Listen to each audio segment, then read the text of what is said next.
Good Morning Liberty.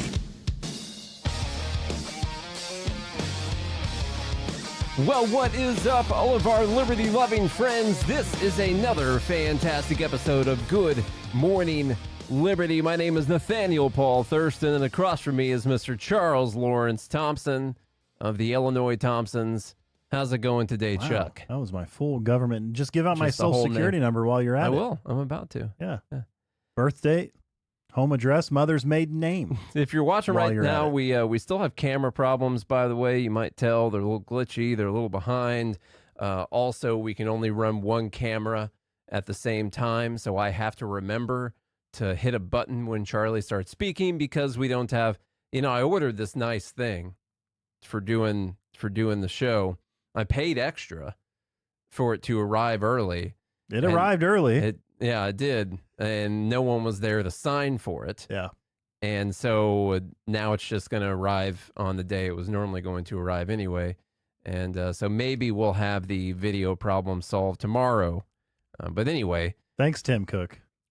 Thanks Steve Jobs would have never let this happen. No, Steve Jobs would not. This is all Apple's fault. Yeah. Everything was running fine. And then frickin' Sequoia 15.1 comes out, and the whole thing is just destroyed after that. Okay, so we got some news, some appointments from the. We've got the Fed Haters Club giving out my phone number in the group. That is fine. That is your phone number right Text there in me. the group. Text me, call me. Yeah, go ahead. Fine Text with him, me. call him, do whatever you want to do. That is, I confirm, that is his actual phone number right there in the group. That's my God-given phone number. So let's get to some of the news as it comes to the incoming Trump administration. A lot of people talking about different appointments that he's made. I would say as libertarians, we haven't been super excited so far. Have yet to see that libertarian in his cabinet that he said he was going to pick. There's still a lot of cabinet spots open, but we'll see. He did say he put a libertarian in his cabinet. I don't really believe or care about those things, by the way. Like when he made that promise, I was like, okay, it's not going to be a real libertarian. We know that. There's no way libertarians are going to agree that the libertarian he puts in is going to be a libertarian.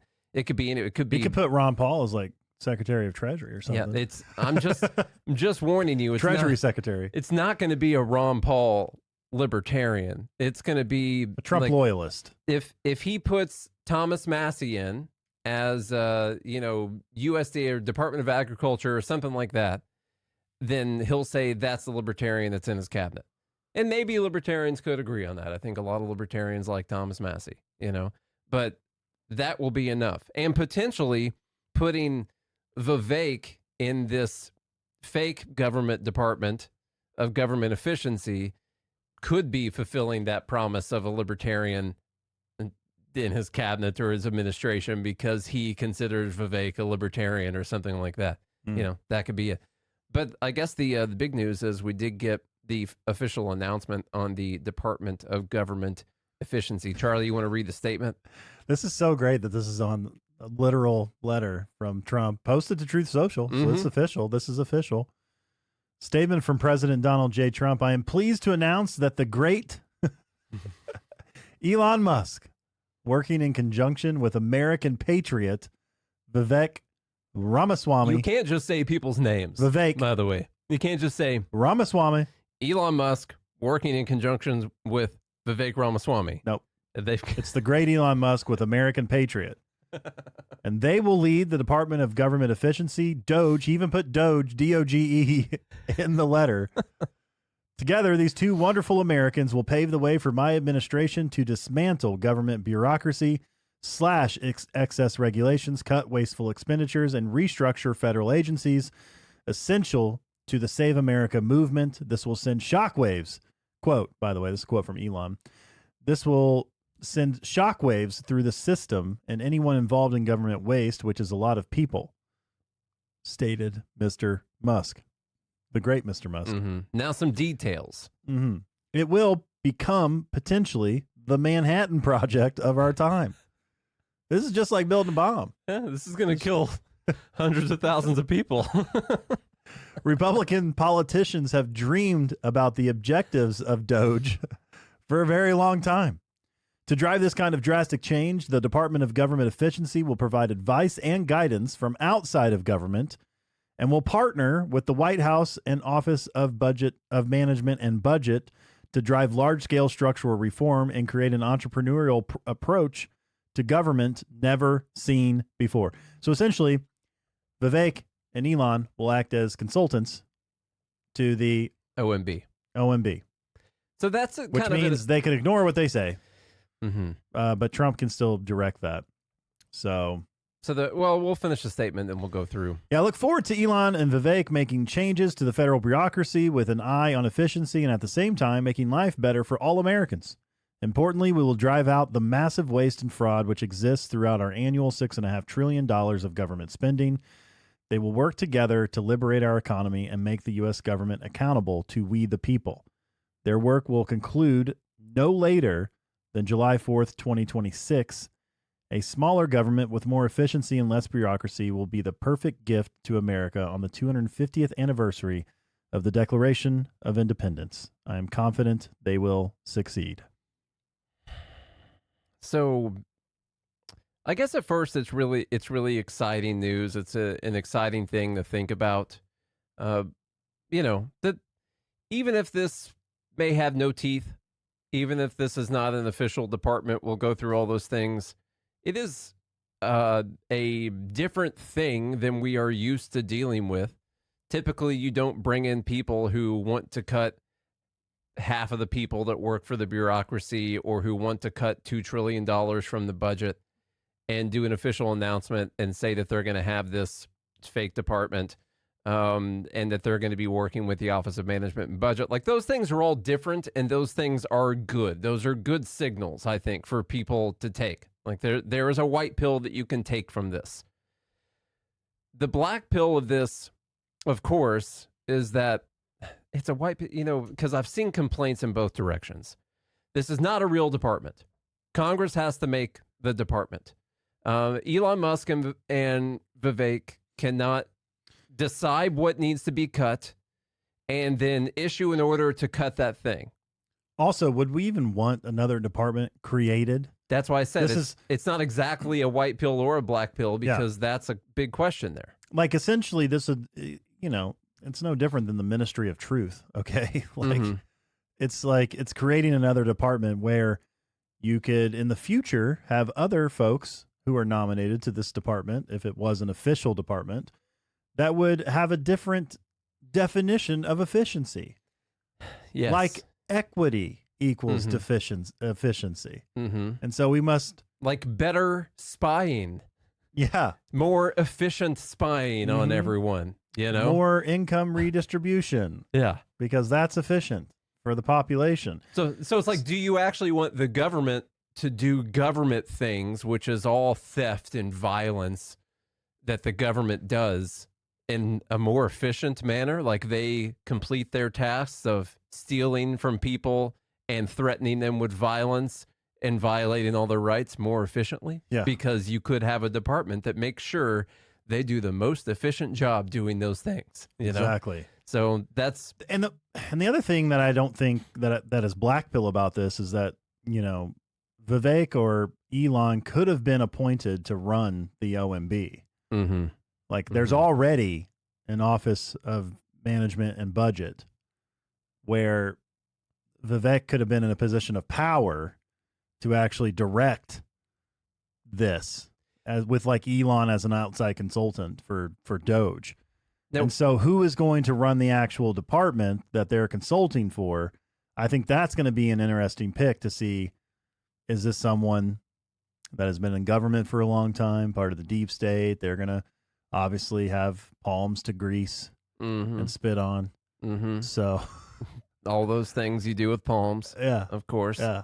So that's there is a potential that this has an effect on the government, because there's still some hope. Yeah. That they are supposed to partner with an actual department that does exist called the Office of Management and Budget. That's an actual cabinet position. Trust us. We know all the cabinet positions that there are out there, and OMB is one of them. I think they're like, 16th in line to the president, so if 15 other cabinet positions get taken out. And so if Trump appoints someone and part of their directive is you have to listen to what Elon and Vivek and Doge say and take it seriously and implement the things that they say to do, which I don't even know how much authority OMB has to make sure those things get implemented. Like a lot of the things the government does, the money is allocated by Congress, and it takes an act of Congress to stop it. But there are a lot of things in the bureaucracy under the executive branch where that money gets allocated to them and they spend it. And they could look through one of the agencies, one of the departments, and say, hey, that floor of that building right there doesn't. All those people need to go right now. Nothing they're doing is important. In fact, you got 3 other agencies that also do the same thing that they're doing. We need to get all of them out of here.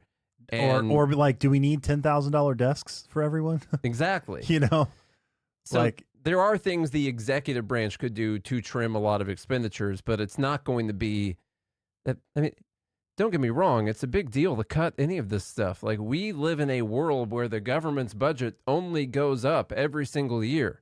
They just spend more money every single year. And so if there is a chance that they could cut out $500 billion, which I still think is a big number, they're going to have a tough time getting to a number like that. $200 or $300 billion. If there's a chance they could cut that out, Elon talked about $2 trillion. So I know, but that takes an act of Congress to get the $2 trillion. Clearly, they have to cut out a lot of stuff to be able to get to $2 trillion. I mean, Nate, we spend $1 trillion on the military. That's one department. I know. Well, let's just get rid of that department. Well, how much waste happened? We know about the $1,200 coffee cups and $2,000 toilet seats. I mean, there's a lot of things. Here's the other thing. If Vivek and Elon just get access to the data to actually run auditing on these departments. He feeds it in the grok, and then grok spits out what needs to go, Well, think about the news stories that could happen once we audit these. I mean, Elon orchestrated the whole Twitter files release. Mm-hmm. Once he got access to the data, he orchestrated the way in which the information was disseminated. So imagine if he gets access to the data and he gets to audit these departments, at least there will be some scrutiny. We still haven't found out what happened to that, $2 trillion the Department of Defense lost before 9/11. Maybe we'll actually find out what happened to it. Let's not dig into that. I don't want another national tragedy. There is some hope. There's still some hope, but there are lingering black pills in what's still going on. But as Magoo said in the group, this is going to be a fun episode to come back to in the next 12 to 18 months. That's right. So yeah. You want to listen because every we have single no day. idea what's actually going to happen. No. They could get in there and they could find a lot of really good stuff. And then there could be people in positions of power in these departments that are going to listen to them. And Elon could do Elon is the #1 influencer in the world. Really. I think he is. I'm pretty sure he just picked the president. He's definitely #1 troll in the world. He is. And so he could actually make some waves here and change some things, or they could try to do some things and no one listens to them and it takes acts of Congress and no one decides to do anything, and they've set a sunset date on this whole idea. But it could still evoke change if they are able to get the information out there, and it could change voters' minds.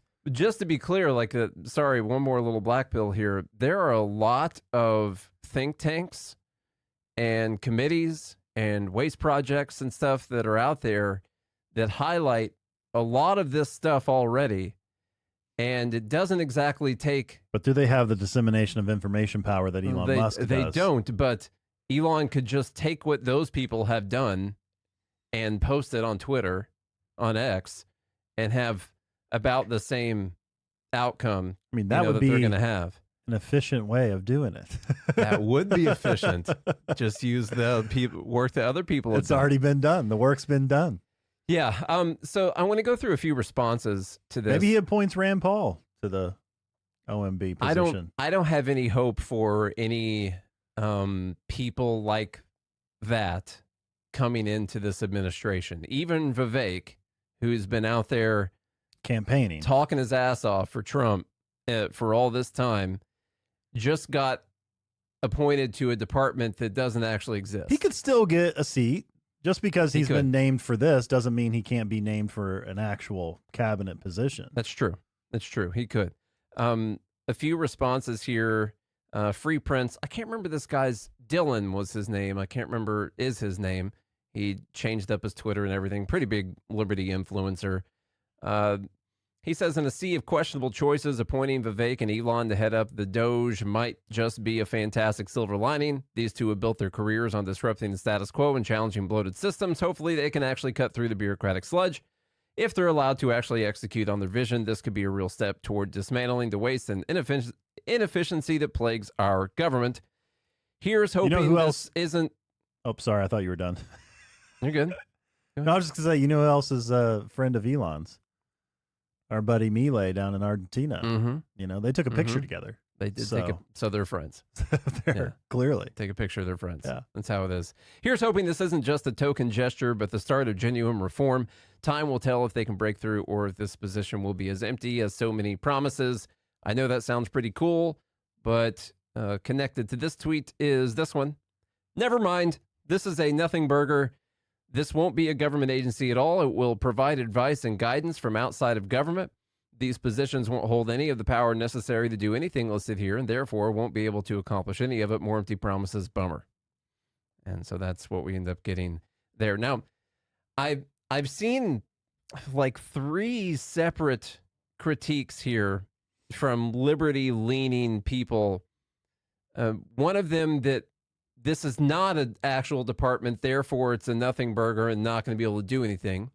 Another one is that it's extremely wasteful and dangerous to create another department in the U.S. government. And so you can see both sides there are a thing, and we'll go through what the third one will be too. Peter Schiff kind of says the same thing that we just read, so we don't have to go through the whole thing. He said, not the rain on the parade, but this is not a real department and is not going to have any authority.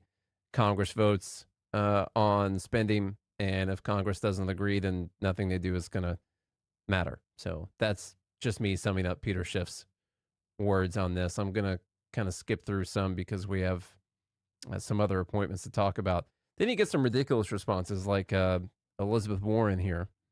Go ahead, Charlie. All right. She says, the Office of Government Efficiency is off to a great start with split leadership. 2 people to do the work of 1 person. Yeah, this seems really efficient. So now you get to the point where people just want to say something bad about it. And so they find something stupid to say about it. Like, oh, you're going to have 2 co-chairs of this. That's not efficiency. Therefore, there's nothing efficient about this. And I just wanted to point out that Elizabeth Warren spends a lot of time on a bunch of different committees where they have several people hanging out together, trying to make decisions on things and getting nothing done whatsoever. Like the Senate Committee on Banking, Housing, and Urban Affairs, the Committee on Finance, the Committee on Aging, and the Senate Armed Services Committee. And I expect her to resign those extremely inefficient committees day one, since having 2 people try to do something is just way too many people and not efficient whatsoever. So there you go. Let's see. Mike Leibowitz says, why aren't libertarians skeptical about something called Department of Government Efficiency? We are. We are skeptical. We just said on the show that this is no different than something like the Ministry of Truth. Mm-hmm. You know, creating, just because you label it something like Department of Government Efficiency doesn't mean that someone can't define efficiency as equity. Yeah, but remember if it's the other side that gets in power next. The other libertarian critique is that this is not an actual department. Right. But also, you should be skeptical of a new department. So you have to be skeptical if it is a new department and also not like it if it's not a department at the same time. Yeah. It's a typical libertarian thinking right now where nothing is good whatsoever, ever, at any time. Yeah. And so that's what I'm seeing. I think there should be some hope that potentially we could see some government waste at least exposed. That's a step in the right direction. That's net liberty, I would say. But also you have to take it with a grain of salt. I think Jake in here said history's not on their side. I would happen to agree with that. If you look throughout all of history, it seems that governments tend to want to grow. and continue growing. It doesn't matter who's in power, except for Argentina. It seems to be the complete anomaly. But currently, think about how easy this is to be a good thing. Our government budget only grows all the time. The one exception is when we blew it out for COVID, and then it came down a little bit after some of those COVID expenditures went away. Okay? The government budget just grows. They just spend more money all the time. If they are able, and when they and by the way, when they actually talk about cutting spending, what they're talking about is they're talking about cutting the increase that's already put in to the spending. And when a lot of Republicans talk about cutting spending, they're talking about cutting that increase. So let's say the Medicare budget is supposed to go up by 5%, and they want to cut, 1% of spending. They're talking about cutting 1% of that 5% increase. Yeah. So that Medicare budget only increases 4%. It's still going up, like inflation. Inflation isn't down. Spending isn't down. They're cutting the increases. The point here, the white pill for the libertarians is if they cut anything, it's a win for liberty because nothing ever gets fucking cut, ever. Unless they add like 3 more. If you cut 1 and add 3. Well, I don't think they're going to be adding anything. They're probably not even going to be getting paid, Yeah. And so they probably wouldn't even want to get paid. Literally, if they get anything cut, it's something that was not going to happen. Anything. If they cut $50 billion, it's something that wasn't going to get cut. It was only going to grow. So don't, there's no reason to be just so black-pilled about this because it's not perfect and it's not libertarianism. Like, there are very few ways that this would not have any positive outcome whatsoever as far as net liberty goes, or as far as less net tyranny goes. You know what I mean? Like, there's hardly any way that there's no positive from this whatsoever. There's way more likelihood that there is at least some positive from this happening than this only being a negative thing. Let's see. The coy contrarian says, please justify another department in this over-bloated government. And it's not a department. It's not. Yeah. So like literally, no justice necessary, Coy. I know. That's what I said. That's what my response was. It's not a department. Yeah. Like, it's not a department. It's got a date that they're supposed to do this by. The only reason it exists is because Trump says it exists. That's it. The next president would have to create their own thing. Like, it's not a department. It's not a thing. It's an outside consulting firm that we might put people in place that are actually going to listen to what they have to say. That's it. Josh. Remember Josh? Oh, yeah. I remember that guy. He says, Charlie, creating an entirely new government agency to shrink the size of government is truly a stupid person's idea of a clever policy proposal. There's no agency. Clearly, you didn't read the whole letter. It's not an agency. And also, you remember in school when they taught you to read the whole thing first? Yeah. And I think we have a big listening problem. People react to what they hear without listening to the entire thing first. He literally said that he's going to put them in charge of this department. And then in the next paragraph, he said, this isn't a real department. You know? Yeah. Guys, the word department is in there because Elon wanted to make a joke. Yes. That's why the word department is in this. Because it stands for it's not Doge, a department. Which is Dogecoin.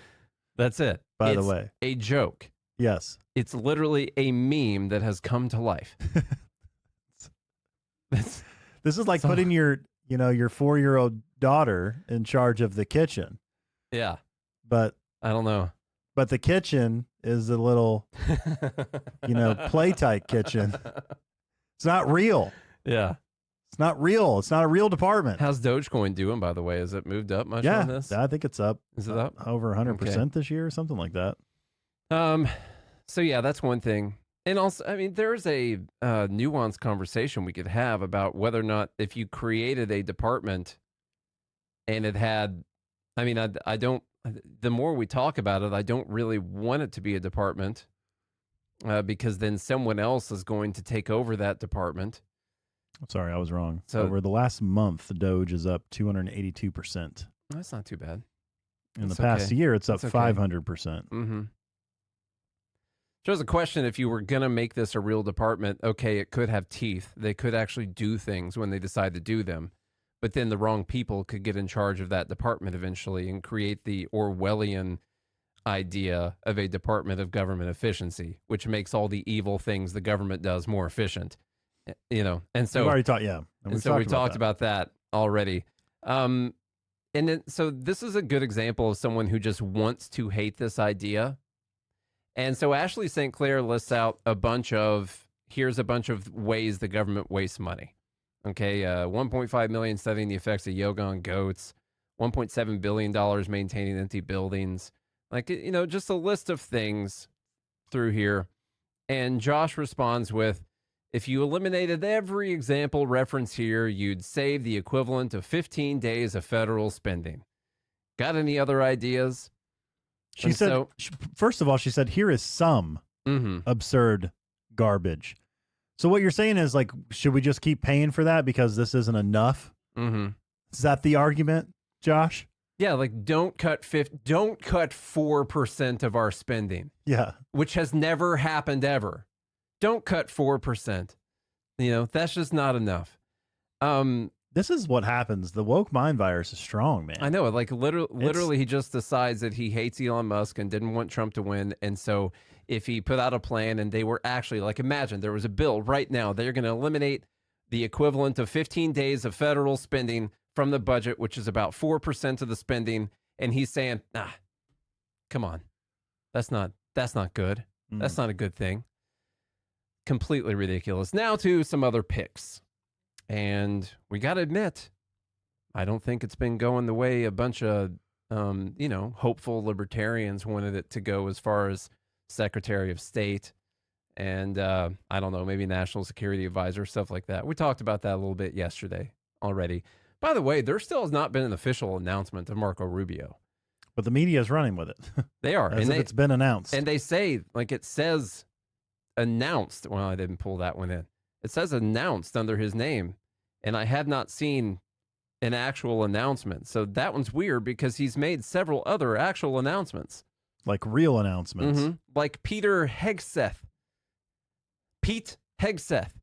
for Secretary of Defense. This is not one that I had on my bingo card for Secretary of Defense. I'll be honest, I didn't know who this guy was. I still don't. Until this morning. Yeah. So this morning we found out who he is. Let's see. You want to read his, and that you're good at reading the Trump announcements, Chuck. He says, I'm honored to announce that I have nominated Pete Hegseth to serve in my cabinet as a Secretary of Defense.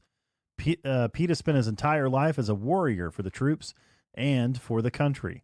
Pete is tough, smart. Can we call him Pistol Pete? Yeah, let's do it. Okay. He's tough, smart, and a true believer in America first. With Pete at the helm, America's enemies are on notice. Our military will be great again, and America will never back down. Pete is a graduate of Princeton University, graduate degree from Harvard University. He is an Army combat veteran who did tours in Guantanamo Bay, Iraq, so he's fine with torture then. Yeah. Iraq and Afghanistan. For his actions on the battlefield, he was decorated with 2 Bronze Stars as well as a combat infantryman's badge. Pete has been a host at Fox News for 8 years, where he used that platform to fight for our military and veterans. Pete's recent book, The War on Warriors, spent 9 weeks on the New York Times bestsellers list, including 2 weeks at number 1. The book reveals the left-wing betrayal of our warriors and how we must return our military to meritocracy,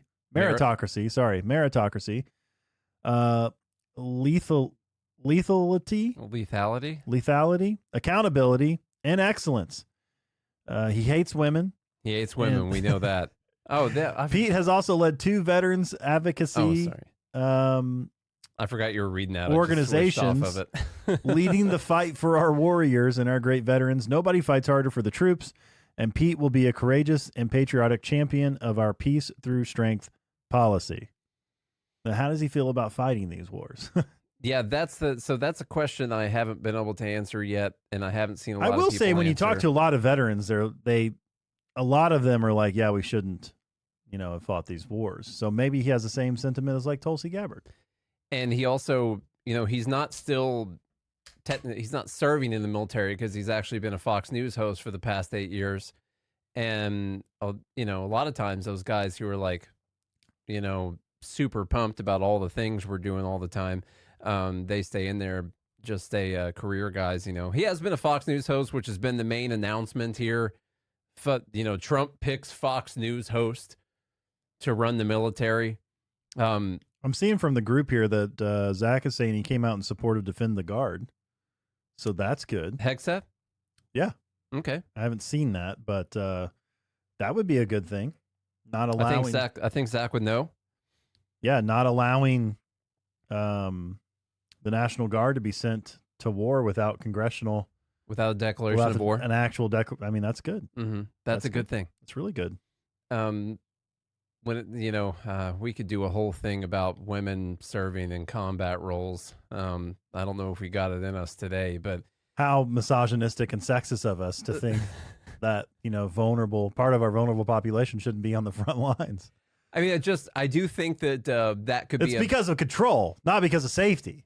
It's because of control. This is the Handmaid's Tale in action. This is. Yeah. When they can't serve in combat roles, that's essentially the Handmaid's Tale. I do think it should be a meritocracy when it comes to serving in combat roles, and just the best people should be up there. And, if there, in my opinion, if there's a woman that's like way better at doing those things than like all the other men that are out there or that are available to do that, then, she's in the top however many of people that want to go out there, well, that's one thing. Sometimes that's just not the way they pick it. And then there is also the question of whether or not you create distractions when you intermingle people in those serious situations. Now you're just blaming the victim. I mean, I'm not. That could be on men. That's fine. Yeah. That can be on men. But it's a real thing. You know what I mean? It's reality. Yeah. So that's something to consider. I want to get on to a couple of potential good things. This isn't really one of them, but he said, I'm pleased to announce that former Director of National Intelligence John Ratcliffe will serve as Director of Central Intelligence Agency. So we did not get RFK for the CIA. I'm sorry to tell you. From exposing fake Russian collusion to be a Clinton campaign operation to catching the FBI's abuse of civil liberties at the FISA court, John Ratcliffe has always been a warrior for truth and honesty with the American public. When 51 intelligence officials were lying about Hunter Biden's laptop, there was one, John Ratcliffe, telling the truth to the American people.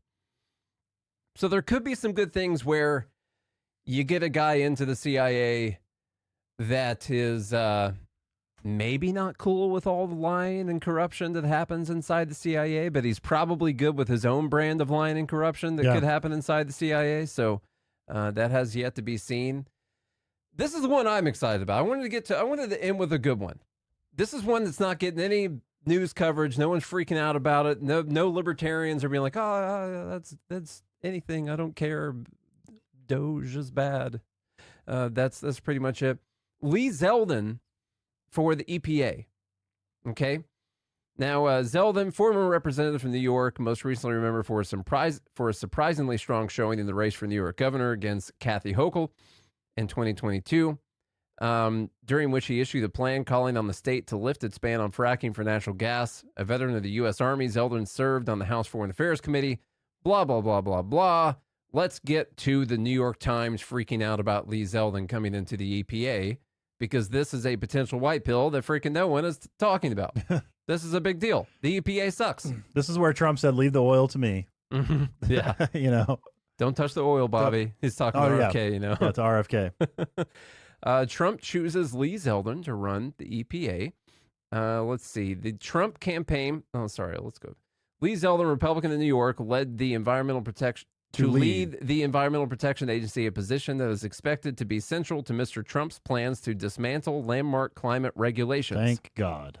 Mr. Trump campaigned on pledges to kill and cancel EPA rules and regulations to combat global warming by restricting fossil fuel pollution from vehicle tailpipes, power plant smokestacks, and oil and gas wells.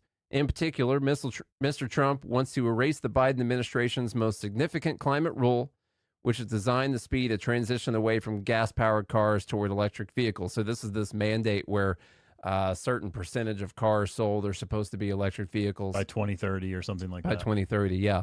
And so no one's really talking about this one. I haven't seen anyone talk about it, but if they're going to get in there and kill a bunch of these stupid EPA rules and regulations, this is a good thing. That's good. Now, this might be the most for sure white pill that we have so far. Yes, the actual for sure white pill of things that are very, very extremely likely to happen that we've actually gotten so far is from this. Pistol Pete might be a similar white pill if he's, in favor of defend the guard and things like that. That would be good. Mm-hmm. That would be really good. I'll admit I know nothing about that guy whatsoever. Yeah. So never heard of him. Never heard of him. Never heard of her. Yeah. Haven't heard. And so the Lee Zeldin one, that's a good thing, but we still got a lot to fill, a lot of shoes to fill out there. I don't think it's going to be. Number one, I hope RFK does actually get a spot. I'm not insanely hopeful that that's going to happen. You think he'll be Health and Human Services? I would like for him to get one of those he switched spots. his whole campaign to Maha. I know. Make America healthy again. And I think that is really why. I think RFK dropping out and endorsing Trump is why he won, at least by the margins that he won by. RFK had a massive following. He still got more votes than the Libertarian candidate did. Mm-hmm. And he had dropped out and endorsed Trump, and he still got more votes than the Libertarian. And literally took his name off the ballot in several states. Yeah. And so imagine what he would have gotten had he kept the campaign. Yeah. And so he could have gotten 10%, which would have been huge. The if he has promised RFK to have any of these departments or control over any of these things, he could just give him a czar position, health czar, which is just another, I guess advisory thing. It's a technical position, but he could give him a czar role. But RFK really deserves, or probably swinging this election over to Trump, he deserves to get one of those positions. I am fearful, though, because a lot of people see RFK as a nut job when it comes to these things. And even I would probably disagree with some of the things he would do and some of the things he said. He does do a lot of correlation equals causation when it comes to vaccines and stuff. He does use, he'll use that. I'm not saying vaccines don't cause autism or whatever, but he uses charts where it explodes and doesn't mention the fact that they started counting things like Asperger's and other stuff in the autism spectrum. They widened it out to include way more things as autism at that same time. And he doesn't mention that when he talks about it, but they broadened the scope of what is autism like crazy at that time. And so when you don't mention that, I'm not saying it's not true that they do that, but it means you're trying to push a certain narrative or you have a certain bias when you're talking about those things. And so it makes me trust you less. Yeah. I think you could say there's a potential that it has led to some. Sure. I think it's worth questioning, but there's also, it's something obviously we study more. Science has gotten better as time goes on. You could say the same thing like, well, cancer is exploding. Well, what happened to all the people who had cancer? We didn't know that. Did you know there was no cancer in the 1800s? Yeah. That's crazy. So whatever we did started causing cancer, right? Right. Yeah. It's just we didn't have MRI machines. Yeah. We didn't know what it was. Right. That there's stuff with fluoride in the water. I've never really paid attention to the fluoride thing. There are many autistic people who got diagnosed as adults. They were never diagnosed as kids because they didn't know. My brother might be autistic, never been diagnosed. Yeah. But now that my son is diagnosed and I understand what autism is, I can see the signs. Yeah. Everywhere a sign. I'd be fine getting rid of. I didn't realize the fluoride thing literally had to do with your dental health. Your dental. I didn't know that. I thought it was some kind of purification thing for the water to keep the water safer or whatever. But they did it for. It's big fluoride for dental health. And they say, well, look, it's helping everyone. Look at these charts of dental health. But at the same time, this is when toothpaste with fluoride in it was coming out at the same time. And you have other countries who didn't put fluoride in the water that were experiencing the same growth in the health of people's teeth because they were using toothpaste that have fluoride in it. I like what Jake says here. Is it even says on the toothpaste not to swallow it. Yeah. And so if there's a potential negative consequence from that, well, what are we doing here? We don't just brush your teeth if that's what it's for. Anyhow, sorry, we haven't really talked about the fluoride thing yet. So we haven't. That was good to bring in. Yeah. We got to get out of here, though. Don't black pill yourself to death, guys. Maybe if you believed that this was truly going to be Tulsi as Secretary of Defense and RFK running the CIA or the FDA or something like that, and you thought that Ron Paul was actually going to have a desk in the East Wing of the White House or something like that, you know, that I voted for Trump. I never once thought those things were going to happen. I think what I've seen so far, there are changes that will happen that will be net positives. I haven't seen a lot of net negatives because we're already doing a lot of really bad things. We're already doing the Russia-Ukraine thing. We're already doing the Israel, Gaza, Iran thing right now. So I haven't seen a lot of stuff that's immediately some kind of negative that we've just moved into, a new, unique negative from what happened. But I have seen some potential unique positives that we did not have beforehand. And don't just decide right off the top of your head that nothing good's going to come from it. Because we don't know. We don't know. You don't know. People Nobody on X knows. don't know. No one knows. No. Josh is saying take the gray pill. Yeah. You know? You don't have to be black pilled or white pilled right now. But just right now it's gray. Mm-hmm. You know, this is nuanced. We have no idea. And have a, you know, hope is dangerous, but, you know, have a little bit of hope with the understanding that this could all go sideways. Yeah, but just it is the government we're talking about here. be open to the idea that something good could actually happen, but slightly expect bad things to happen as well and to be Amen. disappointed. All right, let's go. Amen. Other people are saying don't even be a pillist. No pills. Don't even take any red pill, blue. I don't like any of them. Yeah. Just watch the other people from the other side of the glass, like you're at a zoo or something like that, you know? Yeah. They're the ones taking the pills. All right, y'all. If you enjoyed today's episode, please share it around with a friend, a family member, or a foe. Leave us a rating and review on Apple Podcasts and Spotify. Go to godhatesfeds.com or join gmail.com to be part of the Fed Haters Club.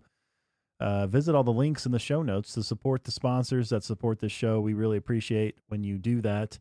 And if you do all those things, we'll be back again tomorrow. Hope you have a good day and a good morning, Liberty.